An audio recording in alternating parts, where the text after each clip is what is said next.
Malaysia tahun 1987.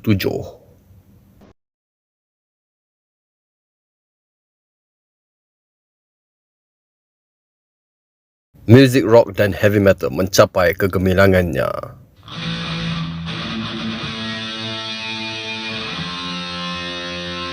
Di sana sini music rock menjadi kegilaan.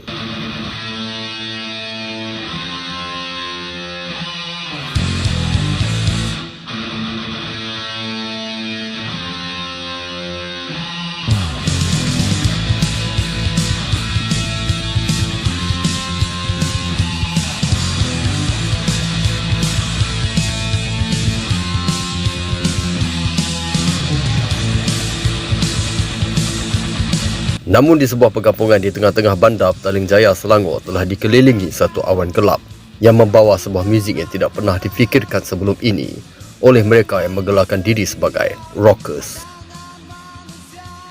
Muzik itu adalah Black Death Metal.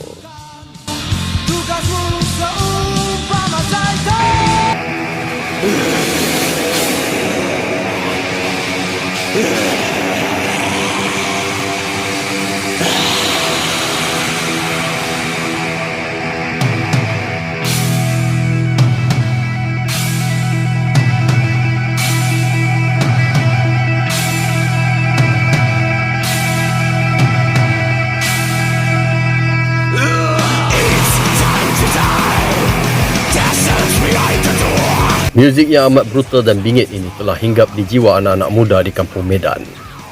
4 orang anak muda telah sepakat untuk menubuhkan sebuah kumpulan kejam yang diberi nama Rato.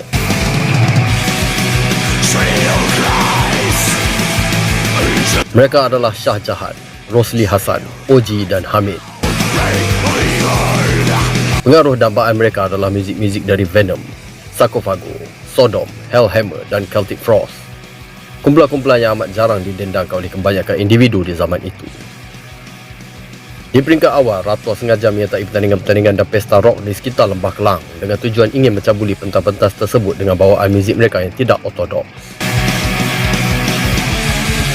Satu demi satu pertandingan rock mereka cerobohi, membawa imej mereka yang ekstrim dan bersama sahabat-sahabat yang mengikut mereka dari kampung Medan yang digelar sebagai Army of Fans.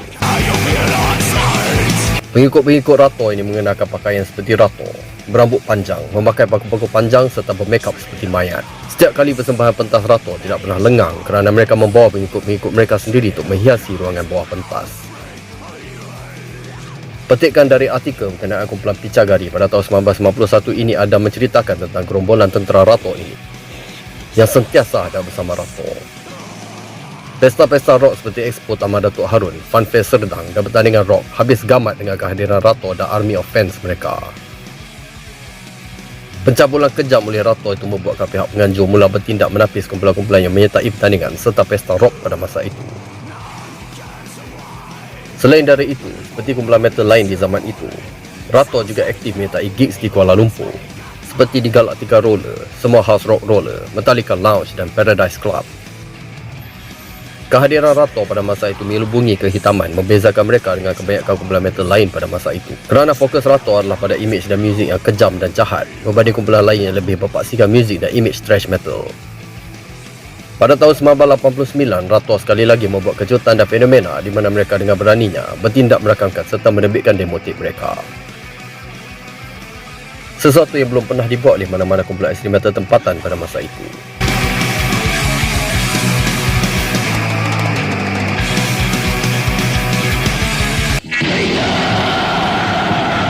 Demo diberi judul Evil Symphony ini dirakamkan di studio Helion, Medan Mara, Kuala Lumpur oleh Shah Jahan di posisi bass dan vokal, manakala Rosli Hassan di posisi gitar dan drum, sambil diselia oleh Mi FTG.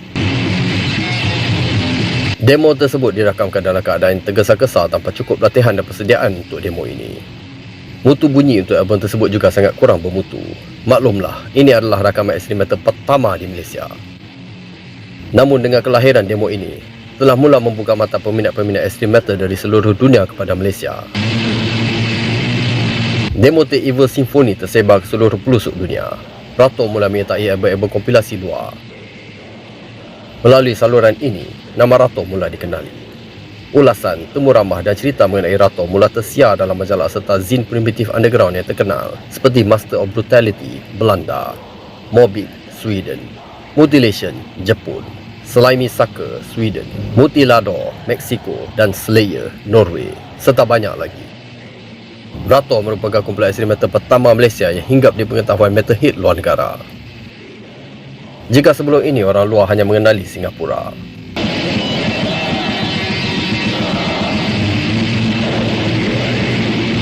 Tapi kini nama Malaysia dan Rato mula dikenali. Begitulah penangan Evil Symphony. Demo ini juga dijadikan bahan inspirasi banyak kumpulan-kumpulan metal berpengaruh luar negara.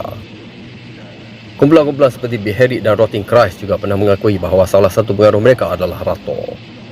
Rato juga banyak menerima tawaran kontrak rakaman oleh syarikat rakaman luar, antaranya Spinefarm Records dari Finland yang pernah menawarkan Rato rakaman piring hitam 7 inci.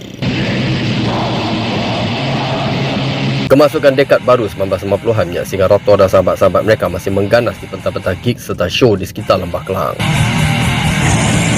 Namun segala yang berakhir pada lewat 1990 di mana Rato akhirnya berpecah. Pun begitu, Rato meninggalkan legasinya kepada scene metal tanah air. Legasinya adalah kesungguhan, semangat serta keazaman dalam terus menyemarakkan api kebencian. Ternyata setelah lahirnya Evil Symphony, kumpulan-kumpulan lain mula mengikut jejak langkah yang sama dengan menerbitkan demo-demo tape masing-masing. Silhannas, Suffocation, Silent Death, Brain Dead dan banyak lagi. Malah Rato juga ada meninggalkan benihnya yang terus mekar dan menjadi cult di era 90-an kemudiannya. Benihnya itu adalah